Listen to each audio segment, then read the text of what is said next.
All right, friends, welcome. It is week 8, lecture 1. We have a couple things for housekeeping to go over. You've got some discussion questions that are due Wednesday. Again, that is tomorrow. Make sure those are due 11:59 p.m. And same thing with any core assignments. Belt exams are all graded up to today. If you submitted today, then I need to grade those. So I'll knock those out.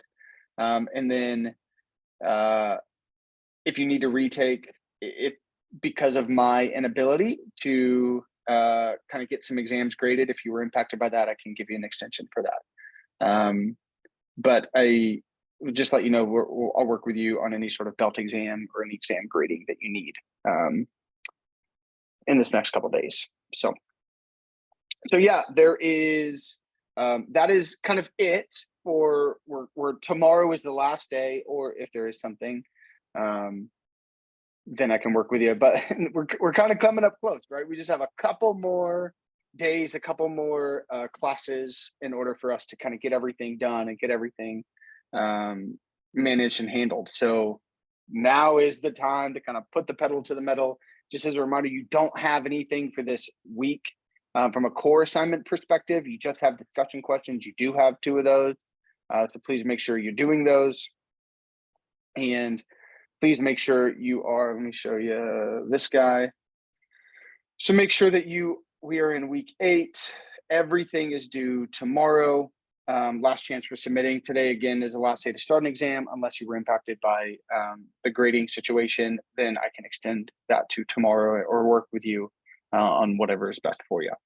But yeah, everything should be submitted by tomorrow. If you are good to go, if you're in good standing, you've received an email from me that said, hey, you're all good to go. You've already talked, you've got core assignments, you've done your discussion questions. If you received that, you should cheer yourself on. That means that you have gotten to a point where you can move forward to whatever your next stack is. You have completed everything you've needed. So now it's just kind of fun. If you want to take a break, if you want to be like, you know what, I'll watch these videos next week. You can, that's a-okay. If you just need some time just to decompress and be like, oh my gosh, then please feel free to do that. Now, there are a couple more lectures that we're going to go over. We're going to go over login and registration, and then I think we'll probably finish that up. We'll do most of that today, finish it up tomorrow, and then maybe talk about OOP and class components. And then lastly, this is my favorite lecture, oftentimes the student's favorite lecture. It will be recorded, so if you can't see it or if you don't have it, it will still be there. So you'll have access to it. But this is the end of stat career tips and tricks. So where I just lay out everything. What is equity versus options, startups versus big company, lots of stuff like that. And so even I talk salaries, I talk salary negotiations. I am not a financial guy. I'm not a guru. This is just my experience, and my thoughts don't express Coding Dojo's thoughts or Pedocio's or whoever owns us now. My thoughts don't express that. But this is just what I wish I would have known when I was in your shoes. Nobody taught me how to negotiate. Nobody taught me things. And it's tools that even Gray and other people have used, and it's been helpful. So it's usually a pretty fun one. So, and you guys can ask questions. And again, this week, I would say if you guys have any questions from a career perspective, shoot me an email this week on those, and I can try to hit those up and try to kind of answer those as I go through that and build that into what I wish. This one sometimes goes a little bit long, like 10 or 15 minutes long. Nothing crazy there, but it's always a fun one. But we have 2 more really of like learning code, and then we have it into stat career tips and tricks, and then we're done, which is kind of wild. Are there any questions for what is expected? As a reminder, next week is a dead week, means you do not have class. You should receive an email on Friday from your new instructor, and you should have access to the platform. So I would encourage you to move forward. Again, if you move forward and you start submitting assignments, you're going to have to redo it. You're going to have to resubmit, because if you submit something but your stack date doesn't start until like later, it doesn't count. It's a whole weird thing. So please make sure you do that.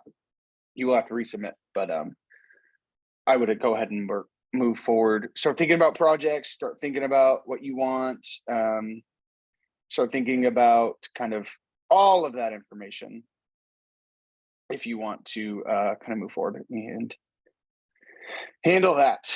Okay. Any questions on end of stack, what to expect, what we can move forward with?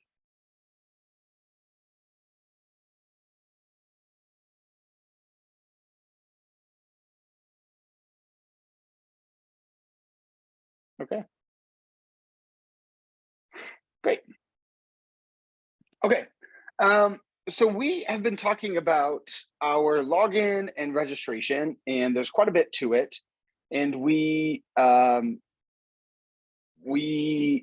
built some of the stuff. We talked about async and await, and we have been using that functionality.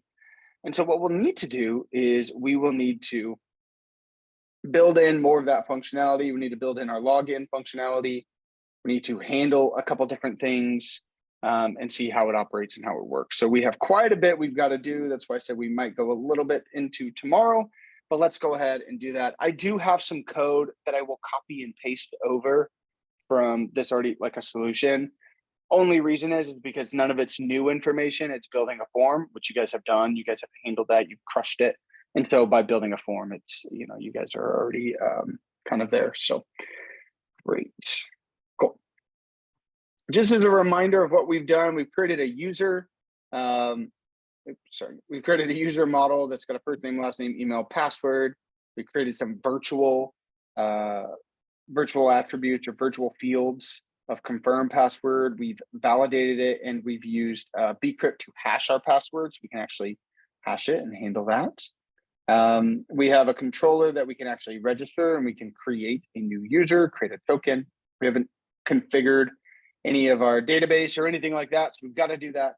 And then we've got to handle a route because we don't have anything in our routes. And then we should be good to go from our back end. We'll eventually have to add in some login functionality, but let's go ahead and get some stuff just up and running. I'm going to just copy and paste some stuff that we can put in here simply because, again, we've already done a lot of this. So we have a mongoose.config.js, and then we have a config file that's going to say something like this, right?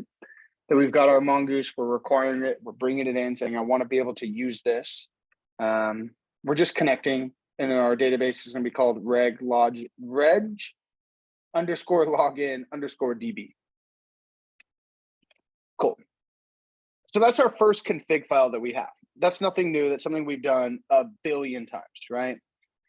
The other thing we need to do is when we're dealing with web tokens, we also have to handle some authentication. And so throughout our program, we're going to want to make sure that if they're routing or if they're going different ways, we want to track and keep track of that web token and those cookies. Remember, we talked about authentication and authorization. Is this person who they say they are? Is authentication. Authorization is what can they see, right? Well, what do we know? What can they do? And we've used a web token and created that right here. And that web token is just going to have their ID and their email. It's going to have our secret, which comes from our .env file. And we've decided it expires every 2 hours, right? And then secondly, we've created a cookie that we've called user token that takes in that web token, right? Our secret HTTP only is true. And then we either get a success, a new user, or we get our error. Now, in order for us to use this in this web token and to operate with our authenticate, I need to create another config file. This is going to be called jwt.config.js. And then we're going to do a couple different things, right? First, I want to be able to use JWT, right? My web token. So I'm going to say JWT equals configure, not configure, sorry, require JSON web token. Right, I'm first going to bring this in. And then secondly, with my web token, I need to bring in my secret. So I'm going to bring in my secret. And then now what I can do is it looks very similar to my controller a little bit, where I'm going to do module.exports. And again, I could say export.authenticate, or I could just do it this way in the same way that we do it. But I've got this method called authenticate that takes in a request, a response, and a next, right? And so we use jwt.verify, which is this entire thing, which is a method in here that verifies, okay, this token and this secret right? It verifies those, or it gives us an error, right? So if there's an error, we're saying, okay, great. Here's my status. This is not match, right? We don't have this cookie, or this cookie doesn't match, or they are not authenticated. They're not verified. This token has not been verified. If it does work, right, if it is verified, then we say, okay, go to next, right? And next is just the next step of our process. And that is a built-in function that has to do with web tokens. Now, I believe I am missing a curly boy. Yep. Cool. So now we're good to go. I have my export, and this is my entire config file that I need. All I need for my JWT config file is this, because this is all that we're using. And I believe this is all on the platform as well. So let's go to this real fast, just to show. So that way, if I coded too fast, it's always good also to see where things are at. Authorization and middleware. Yep. So just like this, you could do it this way, where you don't necessarily need to create a variable like this. Or this is just this is just saying this, but we're using .env, so you don't need to do it. But this handles, and this is all within this middleware, right? Again, this is part of this authorization. Who are they? What can they do? How can they go, et cetera, et cetera. And by doing this, what we can say is it allows us to use this method called authenticate. So when there's a route that we first say, hey, in order for them to get here, we need to authenticate who they are, right? We need to see, are they authorized? So it is a little bit, because it's authorization and authentication, right? We need to authenticate they are who they are, so that way we can see if they're authorized to even see this route. Let's say we only wanted somebody to get this web token when they are signed in, and we want to make sure that they can't view any of our material until they are signed in, right? So we want to prevent them from viewing anything. Well, then within our route, what we can do is we can say, hey, before you even go and run this method of get all, I want you to authenticate. I want you to run this through this method that we just created. And then if everything's good to go, okay, next, meaning, yeah, okay, you can go to your route. And if not, then we give back an error like, hey, this person's not verified, or we can handle that error and say, oh, you're supposed to be logged in, you're not. So LOL, kick rocks, nerd. Okay. Any questions on this middleware that we just created? Go up. You can. Cool.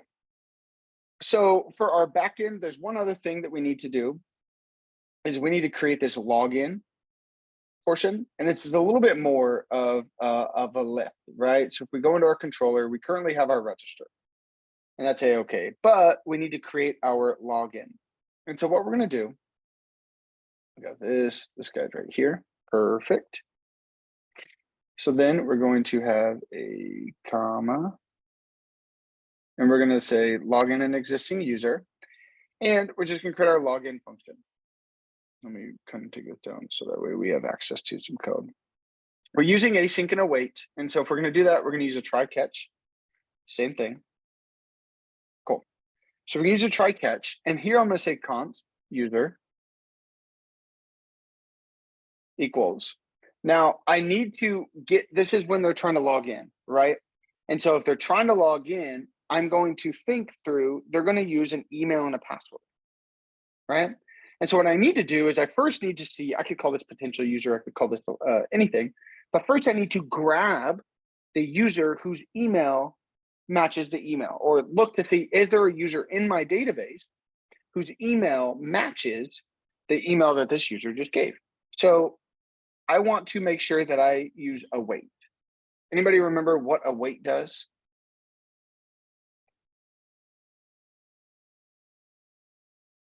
Why would it be important for me to use await right here?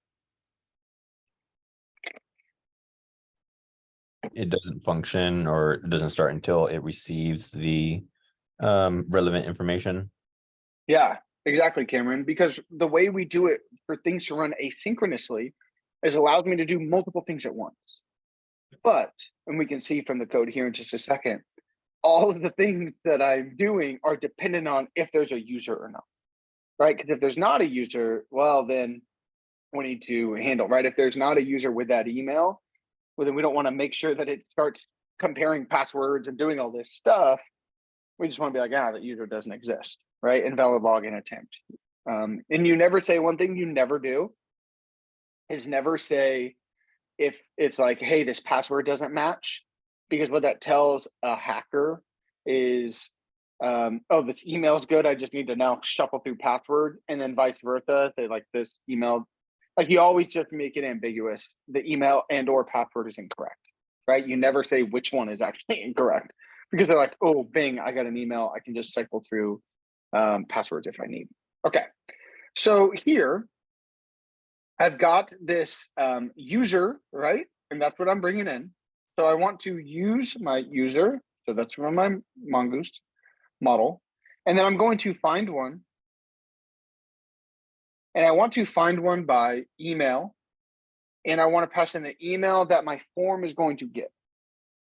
So my rec.body.email, meaning that there's going to be an input in my login that's got an email, right? Or its name is email. And so in this request that I'm sending over, I'm going to have a request inside that body is going to be a key of email. It's going to be that value that they give. Any questions on this methodology and what this is doing?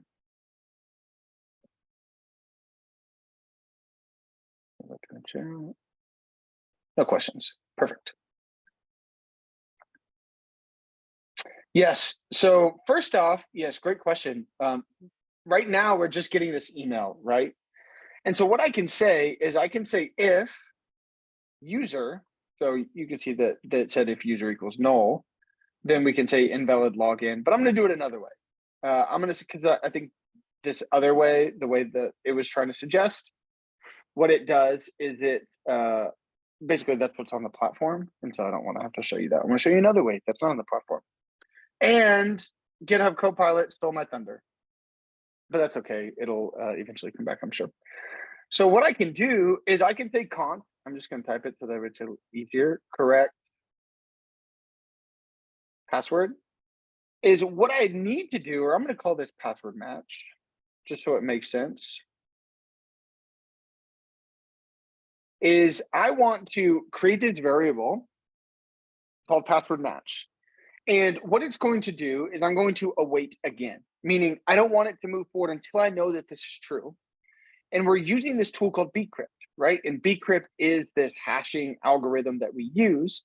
Where I'm going to say bcrypt.compare.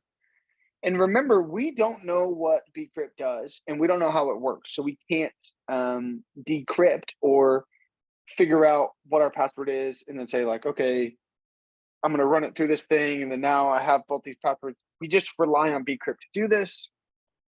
And we're comparing what the rec.body password, so the password that they give, and the user.password. And this user is coming from this guy right here, right? If I were to call this unicorn, it would say unicorn.password. And we are comparing these two. And it's going to give us a Boolean response. So it's either going to be true, right? That compare is either going to return true or it's going to return false. Hey, these do not match, right? So I'm going to do another conditional. That's if password match. Then now we're like, cool, this user did log in with this email and password, and it turns out that these passwords match, right? Then I'm going to say const user token, and this is all coming from up top, right up here, right? Same sort of idea, is I'm going to create a JSON web token using sign, so same thing, right? Okay, this works. We want to create this web token, create this cookie, all is good to go. That's if the passwords match. Now we do have an else here. Oops, else, oops. That's why I let Copilot type for me. So this is saying, and this, yeah, there we go. This else is matching, this one is matching this if. So this is passwords do not match, right? Then I'm going to return a status 400 invalid login attempt. Again, I'm not going to say password does not match what's in my database, because then it gives them free reign. And that's handled this if condition, but I still have this one here too, right? So I also need to handle that guy. So outside of this curly bracket, I say else, and I need to handle same sort of thing, res status, invalid login attempt. Cool, I have handled both of those. We are good to go there. Now, the last thing I need is, this is all within my try. So I need a catch, which is an error, and I return response JSON status error. And it looks like I've got another curly boy. There we go. Perfect. Okay, I've got a couple of things in chat. Let's look at it.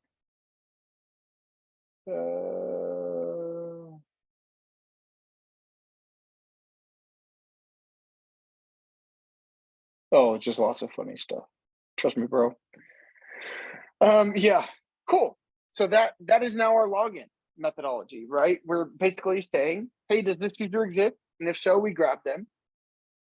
Or we say, do they exist?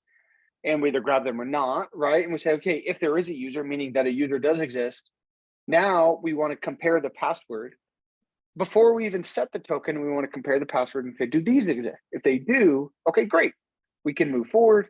Let's create our token. Everything else, meaning that they either the passwords don't match or the user does not exist, we have an invalid login attempt. Any questions on this?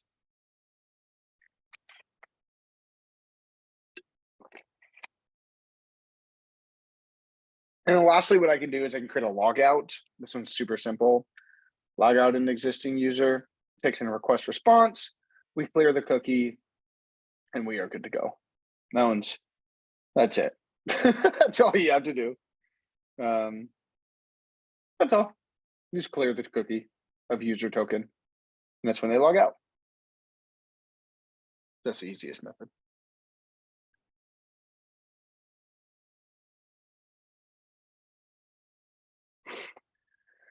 So somebody asked a great question. If you use a DB for registration and login, do you need a different DB for the info they will access?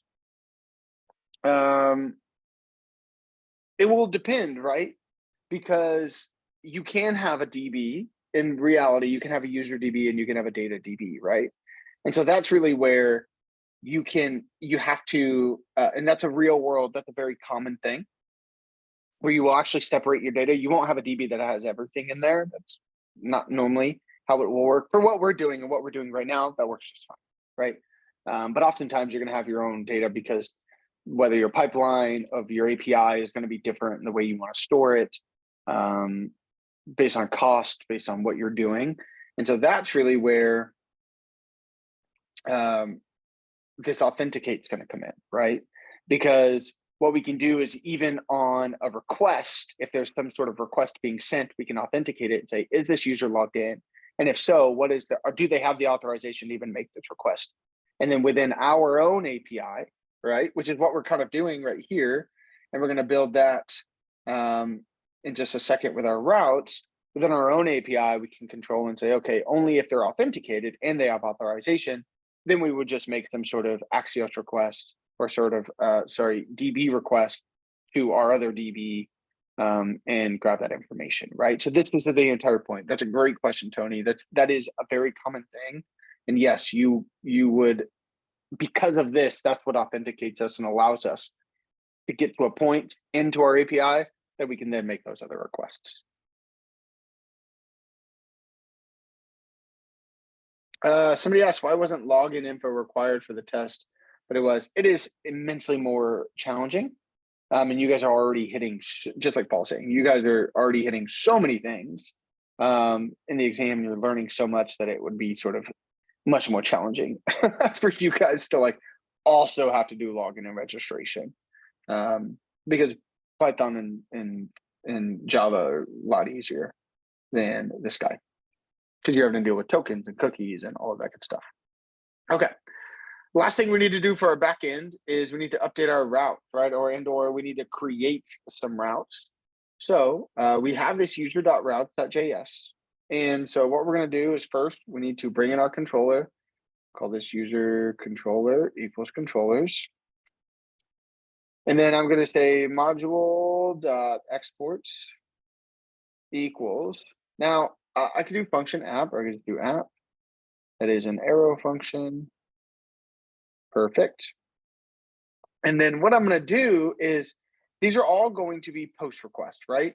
Because my user is sending me something. Either they are sending me in some information to register, to log in, or to log out, right? So all of these are going to be post requests where they run register, log in, and log out. Cool. So I think, make sure that we are good to go. I'm pretty sure that is it. And our backend is created. I don't think we have anything. Nope, we don't have anything else. Okay. So what we can do is we can actually test this. Postman. We'll try to get this up and running. Yep.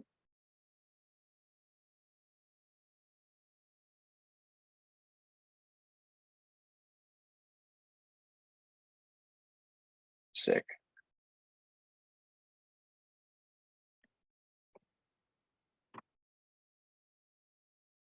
Cool connection to a database. I've got this, I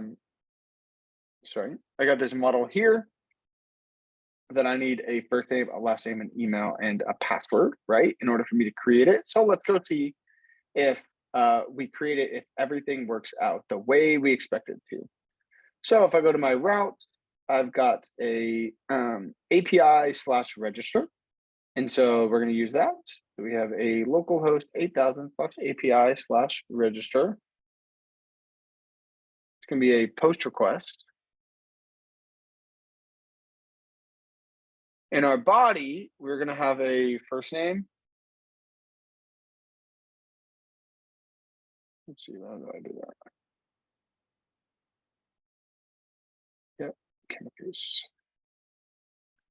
First name, last name, email, comma, password. And then we should have our password be called great password. Perfect. We'll call this Chuck, my dog. Calhoun.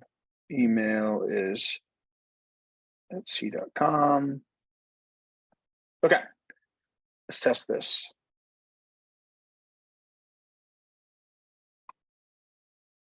Perfect. So let's send it. Okay, so it gives us a 200 back. We just got an empty object though. So let's see, what does our code say? Nothing. Port 8000, connection to database. Why did it give us an empty object back? What do we say is our response? Controller, to register. I don't think we have a response. Let's see. You have status 400 on the route. Yeah, just 200. Right, but on like the actual controller, does it have an error response of status 400? Thought so. Oh no. I don't think it would respond with an error. We're not getting an error. Yeah, it's true. It would either get that.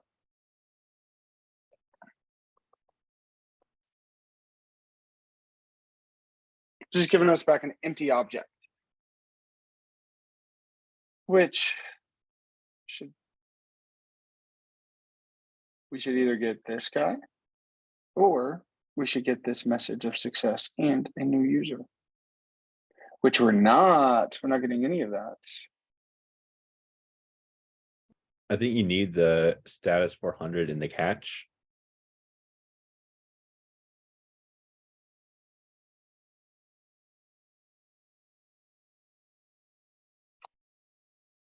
down here, Wouldn't and then hurt. just res.status. Yeah, that way we could know if it is a bad status. You would, I mean, it should still return that error. Yeah. I would think that if we had that.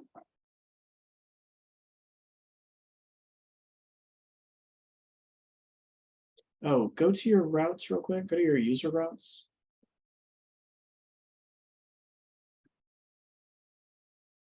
Okay, just wanted to make sure we weren't authenticating the register route. I'm wondering if it has to do with this guy. I don't know that we need this secret in our cookie. This is the old Copilot. I don't know that we need that. Yeah, I don't think you do. I think you just need the secret to sign it. 400 bad request. Okay. And then can I console log the error? No.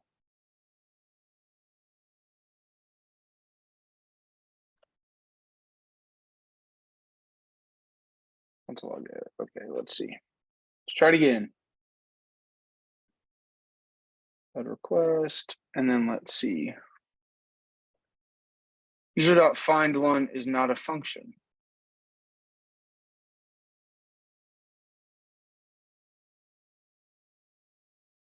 What do you mean? Are you importing your model correctly?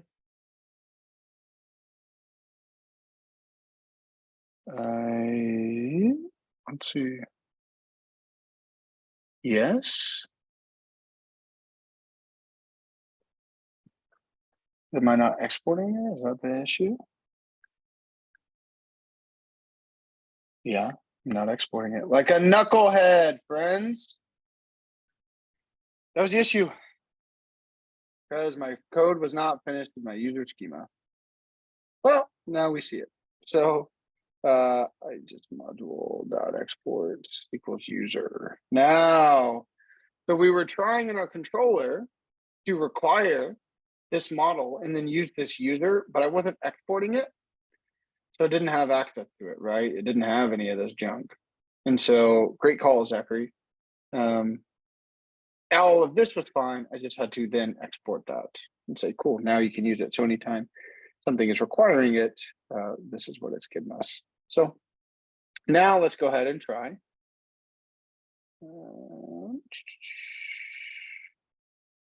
Just making sure I'm checking chat. Let's go try it again.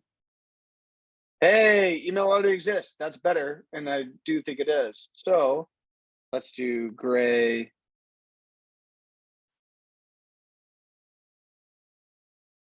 Gray. Let's do G at g.com.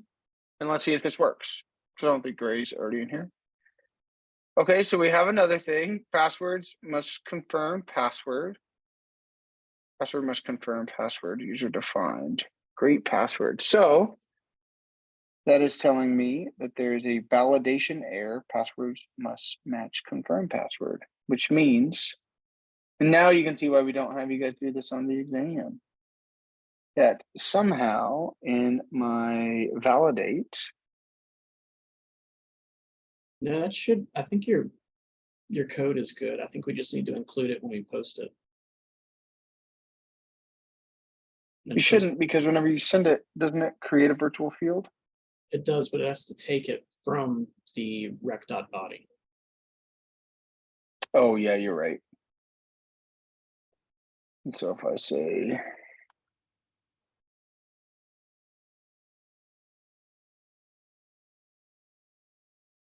how do I do it? You're right. Because what would happen is normally in a request would be sending that. And so we get both. So if we come here, now we get success. And so we can see that we've got this success. We have the user back. Here's this hash password. So this is the hash that we have, right? Great password becomes this with our salt. We've also got this new ID and created that and updated that. And if I were to go into my database and pull that up, thanks, Paul, for that catch. No problem. And we go to our reg login DB, and I look at my users, I should see a gray. Yep, and now I see a gray. So we have officially written. And then the other cool thing about this is not only did gray get written, but you can see that we now have a new cookie. And here's all the information. The name is the user token, and we have all this information as my user cookie. This is my cookie right here. So we can use this to handle different things and make sure that there's some authentication. Yes, Paul is the GOAT. Dope. Okay. So our backend is complete. We have fixed our backend.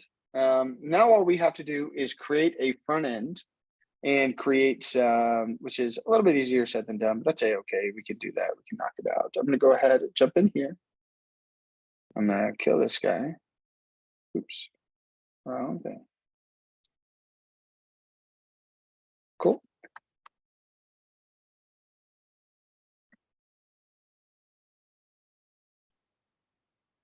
Create React app. We're going to call this client.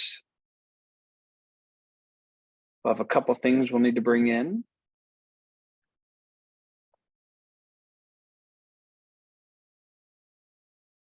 And we won't finish today, but we'll cap it off tomorrow. And then we'll have a functioning login and registration. Now we just gotta really, all we have to do is pass the information to the front end or to the back end.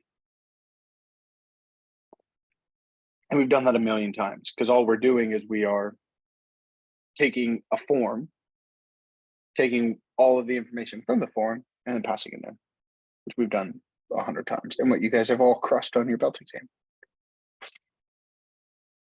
So we're almost there. Sorry, this is going so slow today.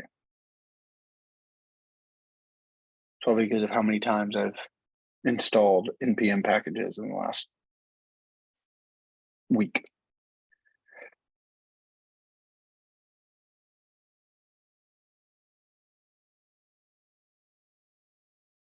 Almost there.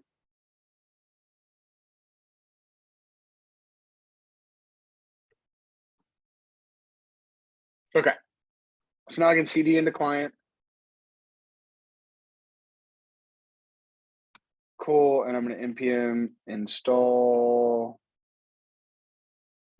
Axios, React, router, DOM. I think that's it, right? Cool. And then now we can go into the code. We've got our client. We can go in, we will create our components folder. And so what I'm going to do is I'm going to create two components, right? I'm going to create one that is going to be our dashboard, just so that way we can see when we log in that we are navigating to something else. So I'm going to say dashboard.jsx. And this is just going to be basically a very basic component that just says like, hey, you're in the dashboard. But the most important thing where the meat and potatoes are is we're going to call this a reg log form.jsx. It's a terrible name, but the last year we are. And this is going to be our actual form that we, this is going to be where we actually bring in our code, right? And so we have RAFCE, perfect. We're bringing this in. Now I know, because this is where my form is going to be, that I need to import Axios. Okay, I'm going to need to make an Axios request. Yep, Axios from Axios. Axios. What's happening here? Okay. And then I'm going to import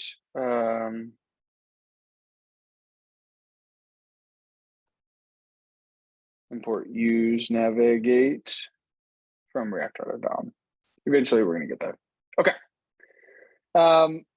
We are going to create our actual form here. So I'm going to make sure that I have got, I know that I already put Bootstrap in here. No, I didn't, because I literally just created this file.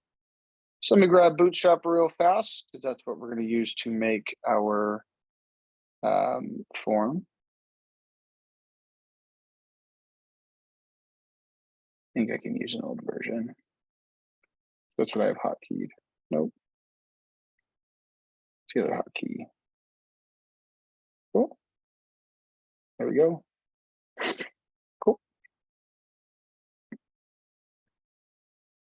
Great. So now that I have this, let's go ahead and actually make my form. So I'm going to go in here and create my form. And all we're going to do is we're just going to have like an H1 that says, actually, let's do, I want to create a row. And so I want them inside. And so I'm going to say form dot call medium 4 dot offset 2. Yeah, let's do 2. Perfect. Within my form, I'm going to have a form group that's going to have an input for label. Or sorry, let's say label HTML4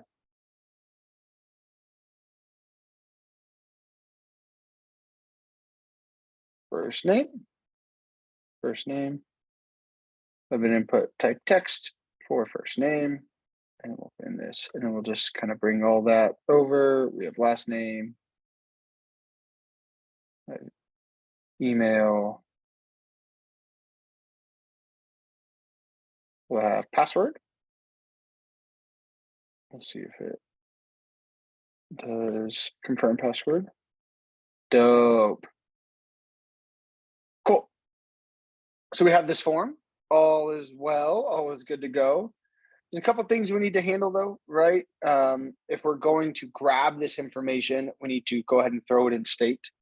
So that way I can kind of handle this before, right? Because I need to make sure that as things go and as things change, we can handle that in state. So I'll just bring a navigate because I'm going to here in a bit. But I'm going to create some state so I can watch those changes.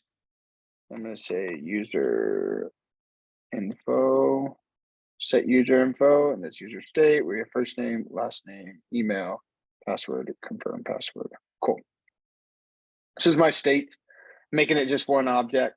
Not really going to handle errors right now because I don't necessarily need to, but I do need to change handler, right? So I'm going to say const handle. I'm going to call this change handler. I like that name way better. I don't know why they do the same thing. Where we grab our information, handle just our e.target.value.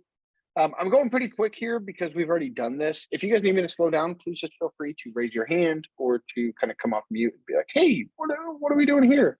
Help me understand. And then I can do that. So if I am going pretty quick, it's just because we've done this a couple times. So that's why I'm doing it. But if there is anything that you need me to handle or to say anything, then I can do that.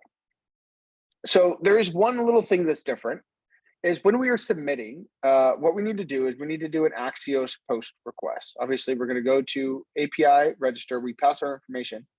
But now that we've got cookies, we need to also pass this in as well with credentials is true. So now that we have a cookie, right? We want to be able to, and we're handling that information. We need to build in this with credentials true. That's the only thing that's different, right? Because then we still get a response where we can console log it if we wanted to. And then here we're going to navigate to our dashboard or else catch an error. But that's the only thing that's different is all we're doing is we're saying with credentials true, and then we're good to go. Here, I've got on submit is going to be our submit handler. Perfect. And then the last thing is here.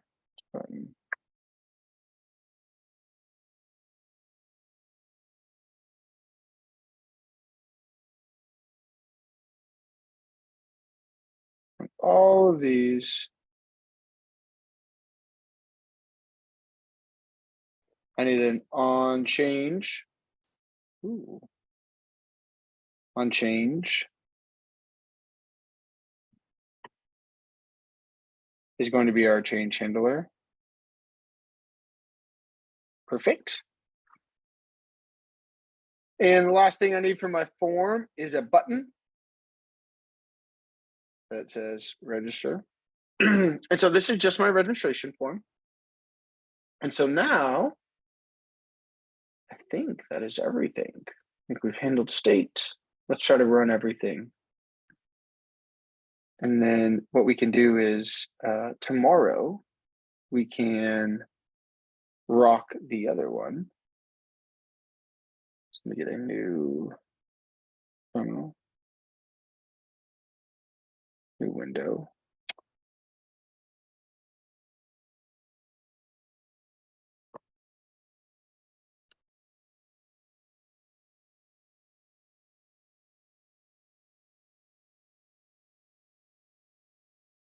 So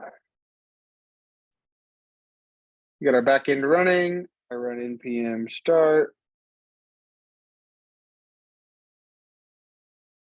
Okay. Oh, I made a mistake.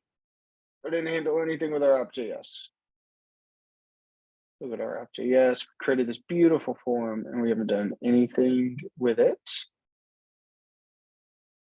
We're not going to really handle like our routing. We're not really, I guess we brought it in, so I guess we could, but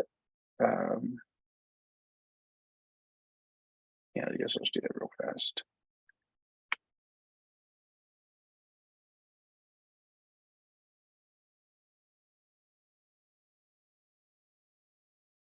Cool. So we brought in that guy. And so what I need to do is I just need to say routes.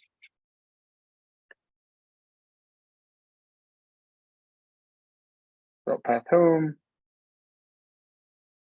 Let's start there. But we want to do dashboard.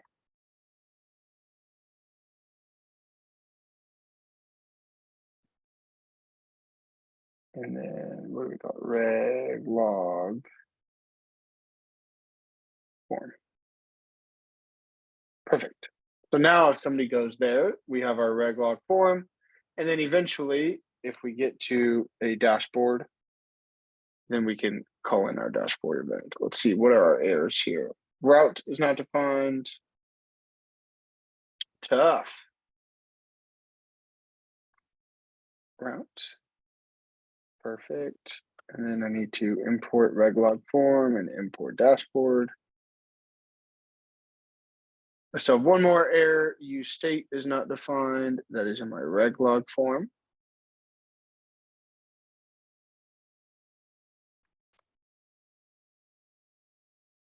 Perfect. Now I got more errors. Use state is not defined. Just to find it.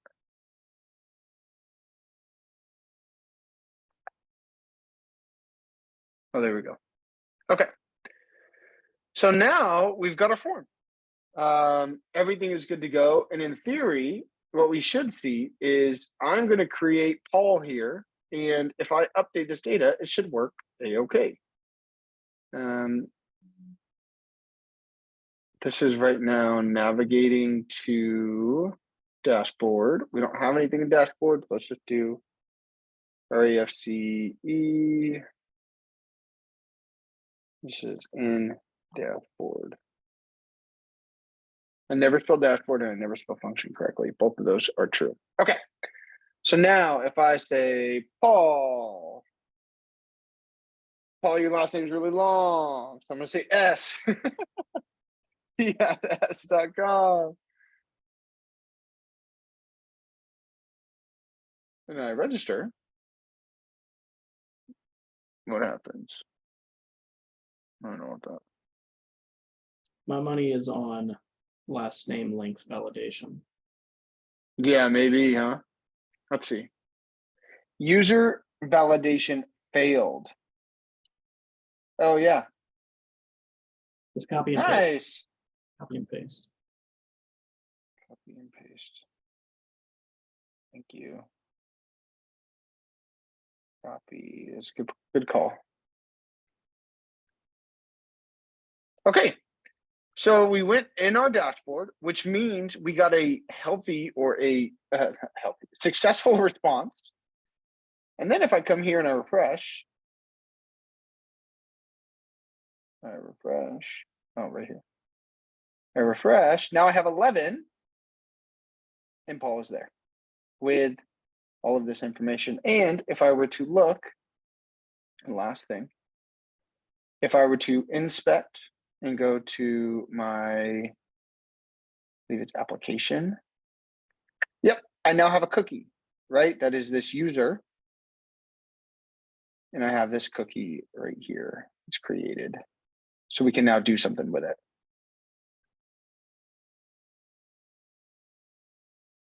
So now we have all of our information we need and we're able to officially register a user. And then once they're registered, we authenticate and we have all of that information. Are there any questions? I know I zoomed through the end part. All this code I will push to GitHub right now. It will be in week 7. It'll be in week 7 material because I'm just building off of that. Git commit, session, added log, reg, back in completion.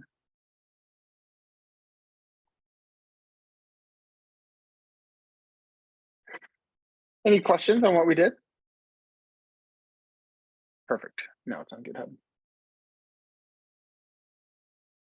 Any questions at all? Tomorrow, what we'll do is we'll just build out the login form, and then we'll kind of see some functionality, and then we will talk about OOP and classes, and just kind of talk more theory tomorrow. And then Thursday will be our talk. So again, if there's any questions on career stuff that you're curious on or things that you want to know, please reach out to me.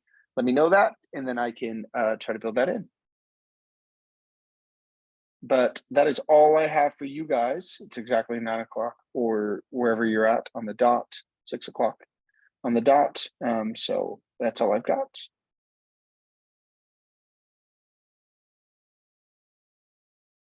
Other than that, I hope you have a great night, guys. I'll stop the recording here.